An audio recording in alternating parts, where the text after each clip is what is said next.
So hello everyone, আজকে আমাদের মাঝে কিন্তু আবরার ইলেকট্রনিক্সে আসছে আমাদের রাজশাহীর ভাইরাল একটা কাপল, সেটা হচ্ছে আমাদের অর্ক ভাইয়া এবং নাফিসা আপু।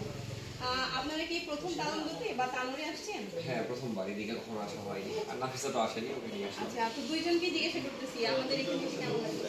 খুবই ভালো লাগছে, নতুন জায়গা, নতুন কিছু দেখলাম এখানে কি আজকে। হ্যাঁ, ঘোরা বলতে তো তারপর ব্রিজে গেছিলাম, ওই জায়গাটা সুন্দর লেগেছে আমার কাছে। মানে তানোর ব্রিজে ঘুরতে ঘুরতে এদিকে আসছেন? হ্যাঁ। আচ্ছা আচ্ছা। তো একটা প্রশ্ন করি, সেটা হচ্ছে রাজশাহীতে এত ভালো ভালো শোরুম বা হচ্ছে এত ভালো ভালো ইলেকট্রনিক্সের শোরুম থাকতে আপনারা এখানে এই বিষয়ে নিয়ে যদি কিছু আপুর মুখেই শুনি, যেহেতু এগুলো আমাদের আপুদেরই হচ্ছে জিনিসপত্র। বাঙালি সস্তা পেলে তো আলগাত্রাও খেনে এখানে 10,000 টাকা ডিসকাউন্ট পাচ্ছি আমরা এসিতে এখানে প্রি বুকিং করলে। এই জন্য মেনলি আবার ইলেকট্রনিক্সে আসা। আর এসে অনেক ভালো লাগলো, শোরুমটা অনেক সুন্দর করে গোছানো, প্লাস অনেক অনেক প্রোডাক্ট আছে। মেনলি একটা অফারের জন্য।